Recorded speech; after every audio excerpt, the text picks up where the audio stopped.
Hei, sveiciens visiem, te Regīna, un šis ir kārtējais sarunas ar eņģeļiem video. Šodien ir 10. aprīlis, un sestdiena, nedēļa pēc lieldienām. Kā jums visiem gājuši pa šo laiku? Lieldienu nedēļas nogale video nebija. Tagad atkal ir.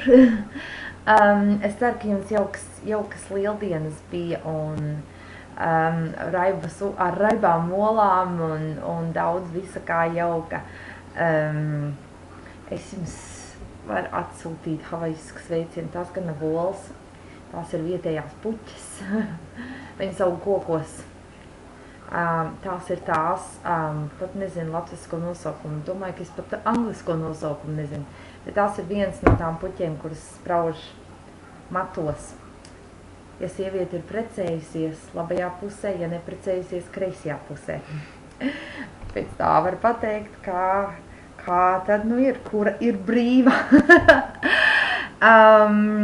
Lūk, šajā salās tā ļoti populāri ziedus ir vienkārši paņemt ziedus un trauciņos glabāt šādi, nevis vāzē. Koka zaru tā pagrūti būtu nolaust, bet tieši šādiem ziediem. Par to es arī šodien gribu tā vairāk parunāt, par ziediem, augiem, puķēm, laumiņas un dažādi meža gariņi un dažādi augu un ziedu gariņi ir ļoti sasparojušies pēdējā laikā. Un nevis sasparojušies pat varbūt, bet tā ļoti enerģiski pēdējā laikā. Un viņi mudina cilvēkus pievērst uzmanību dabai daudz vairāk nekā līdz šim. Un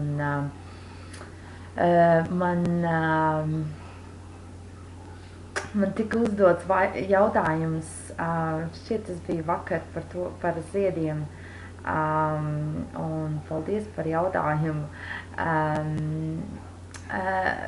par ziediem, kā tad ir, vai ziediem patīk būt nogrieztiem, ienestiem iekšā, ieliktiem vāzē, jeb tomēr labāk ir atstāt viņus dabā, laukā, ziedēt, dzīvot.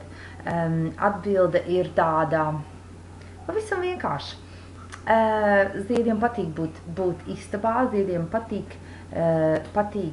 viesoties pie cilvēkiem un būt nogrieztiem, bet ne visiem.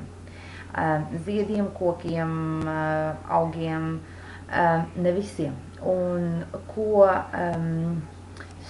laumiņas un šie, es domāju, ka ziedu gariņi, tā tos varētu saukt. Katrā vietā tā ir katram ziedam, katram augam, tāpat kā mums katram ir savs sargeņģelis, tieši tāpat šie gariņi ir šo ziedu augu sargeņģeļi. Un pirms mēs griežam ziedus, lai nestu tos iekšā, vai pirms mēs laužam zarus, vai ko, svarīgi būtu viņus pabrīdināt, ka mēs to darīsim. Pirmkārt jau, ka mēs to darīsim. Svarīgi būtu, ideāli būtu, ja mēs vaicātu viņiem. Ja mēs uzdot jautājumu, vai jūs vēlaties nākt, pastāstīt, kādā nolūkā jūs vēlaties šos ziedus, vēlaties viņus saņemt, paņemt, ko ar viņiem darīt. Gluži tāpat, kā jūs runātu ar jebkuru cilvēku. Ar jebkuru dzīvu būtni, jo arī ziedi un augi un koki visi ir dzīves būtnes. Tāpēc vien, ka mēs varbūt neredzam, vai mums šķiet, mēs nesadzirdam šo atbildi vienmēr tā, kā mēs sadzirdam, kad cilvēki runā, tas nebūtu nenozīmē, ka viņiem nav gariņi, nav balss, nav dvēseles, katram ir. Un svarīgi būtu pavaicāt, kurš vēlas. Un tad, kā tā atbilde nāk, es parasti redzu vai nu sajūtu, kurš vēlas, vai man parasti viņi parāda, ir kādi vairāki, vai viens, vai divi, vai vairāki ziedi, vai zari, vai augi, kuri kuri piesaista manu uzmanību, un tie ir tie, kas vēlas nākt iekšā. Tieši tāpat ir arī, pieņemsim, ja jūs pļaujat zāli, vai kad jūs pļaujat zāli, pabrīdināt visas dzīvās būtnes, kas dzīvo šajā zālē vai dzīvo tur, kur jūs vēlaties iet un kaut ko darīt. Nav jau nebūt tā, ka to nedrīkst darīt vai nevar darīt, bet ar visu būtu vēlams rēķināties, ar visiem būtu vēlams rēķināties, tajā skaitā ieskaitot augus. Tāda interesanta lieta ar mani notikās. Pagājušajā nedēļā iegāju vienā, bija jogas studijā un iegāju vienā telpā un pēkšņi redzu un jūtu smaržu, pasakainu smaržu un skatos, no kurienes tā nāk, un bija ziedi šādā pat trauciņā, bet citādi ziedi, balts ziedi. Un apvaicājos pasniedzējai, kas tad tie ir par ziediem un kur viņus dabūja, kur tādas var dabūt. Un viņa pastāstīja, kas tie ir par ziediem. Viņa man vienu arī iedeva mājās līdzi.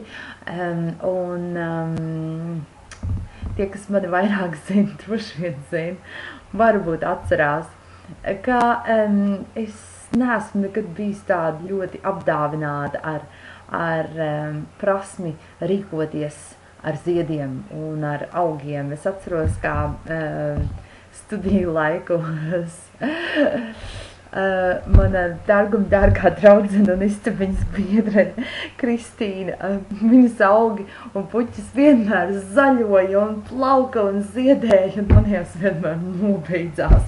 Tā diezgan ātri vai tāda snīkuļoja tur. Nu, lūk, kas notikās ar šo vienu ziedu? Nedēļa šis zieds nostāvēja pie manis, es ar viņu runājos, es ar viņu aprunājos, es ar viņu apsveicinājos katru dienu, es ar viņu dienas laikā runājos, es vien pateicu paldies. To arī ir svarīgi atcerēties, pateikt paldies ziediem par to, ka viņi vēlas nākt pie mums vai augiem, vai vienalga, kas tas būtu Ziemassvētkos, Ziemassvētku eglītes. Pateikties par to, ka viņi tādi vispār ir.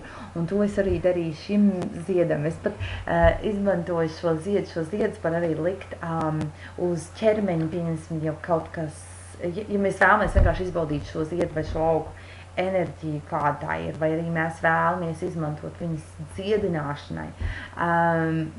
Mēs varam pastāstīt, ko tad mēs vēlamies tieši, kas lai tiktu izdziedināts, vai mēs vēlamies kādu skaidrību dzīvē, vai kādā konkrētā situācijā, vai mēs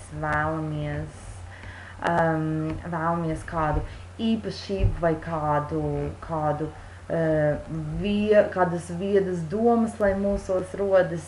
Mēs to varam pastāstīt šim ziediem, un es varu uzlikt uz ķermeņa, jebkuras ķermeņa daļas vienkārši turēt rokā un pameditēt, un ar meditēšanu, es domāju, vienkārši gulēt vai sēdēt vai vienalga, kā ir comfortably un ērti, un vienkārši pievērst uzmanību enerģijai, varbūt nolikt šo ziedu malā un pievērst uzmanību, kā jūs jūties, un pēc tam paņemt šo ziedu un atkal pievērst uzmanību tam, kā jūs jūties, vai jūs jūties kā savādāk.